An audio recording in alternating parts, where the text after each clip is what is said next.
Ladies and gentlemen, welcome back to the channel and welcome to a brand new series to keep you warm over the Christmas period. We're going to be doing an advent calendar counting down the 25 greatest Celtic players of all time according to you. Now, a couple of weeks ago on Twitter I put up a poll asking you to vote for who you think are the 25 greatest Celtic players of all time. Thank you to everyone who has taken part, and from that poll I have assembled a list to keep us nice and informed and just a little more cheerier over the festive period. Of course, Celtic on the park right now aren't exactly providing happiness, but hopefully this can bring a smile to your face. Now, just a little disclaimer before we go any further, this list hasn't been determined by me, so if you do want to comment over the course of it saying it's shocking that you've got this guy over this guy and there's someone left out, as I said, it has been decided by the people. There will be probably a lot more modern players than you would have expected. A lot of the old school guys who helped build the foundations of Celtic have been left out, but I left it up to the fans to vote. So as a day late, it was meant to start on December 1st, but we're gonna start now. So here we are, we're going to count down over the next 25 days, or 24 days I should say,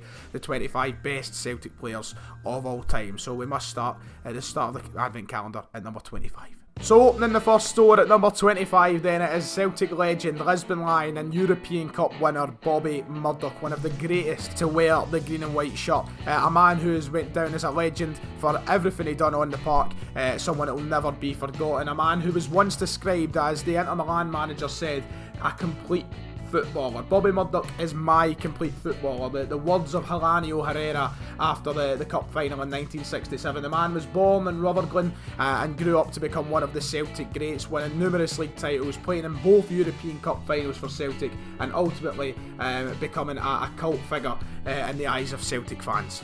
Making 291 league appearances and scoring 62 league goals. That's only a portion of what this man done for Celtic. He helped bring home the 9 in a row that we won in the late 60s, early 70s. He won 5 Scottish Cups, 5 League Cups, 484 total appearances for Celtic, making him one of the biggest appearing players for the club. He was voted as the Scottish Player of the Year in 1969 and was very successful from the start of the Jockstein tenure all the way to the end. And Jim Craig once said, when Murdoch plays, Celtic play. A rock of a man. And my father, who's of course a little bit older, remembers the days of Bobby Murdoch, telling me all about him and how you wouldn't mess with him on the park.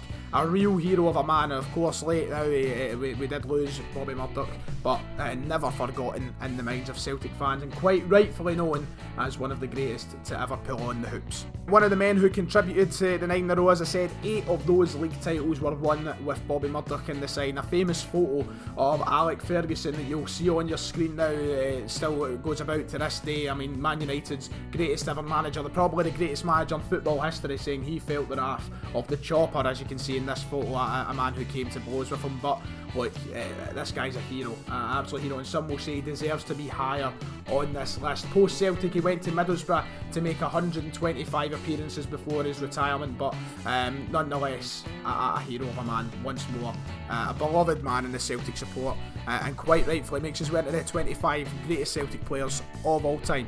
And at number 24 is John Hartson. He might not be as good as a pundit as he was a footballer, but a man who was really good back in the early 2000s for Celtic and one of the best Martin O'Neill signings at the club. Of course, a guy that's also loved by Celtic. He's been through some hardships in his life and went through it. Just sums up the man he is, an absolute warrior. Of course, a battle with cancer in the past that he managed to beat and survive.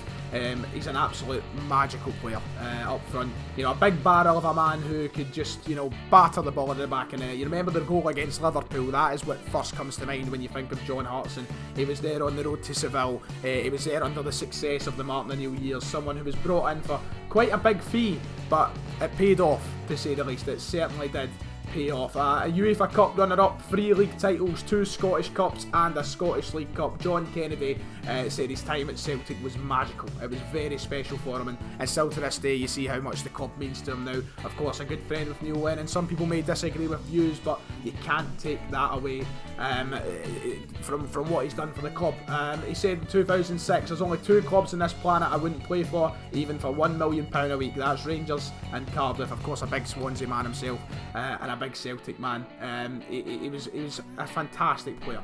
I think 125 league appearances for the Hoops, scoring 88 goals that is an incredible record, and especially at a time when he played with such talent around him. It wasn't the easiest squad to get into, especially up front. You had Chris Sutton, you had Henrik Larsson, you had John Hartson. 3 of the best strikers that we've seen in our entire club's existence all played for the club at the same time.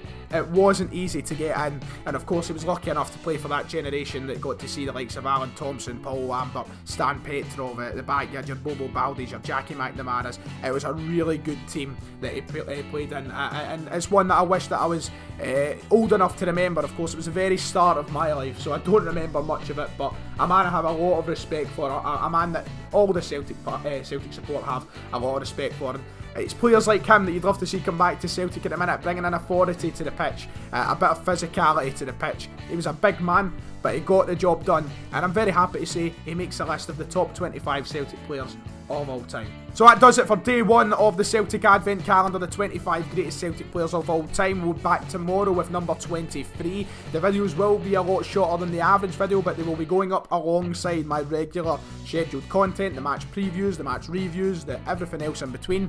These are just bonus contents every morning for you. So let me know what you think in the comments below if you're a fan of the series, but I'm looking forward to getting this up and running over the next week or so and getting right into the list. So if you've enjoyed, like and subscribe, make sure to share it out and get the whole Celtic support watching on to see who makes the list and who will be number 1 come Christmas Day. I'll see you all next time.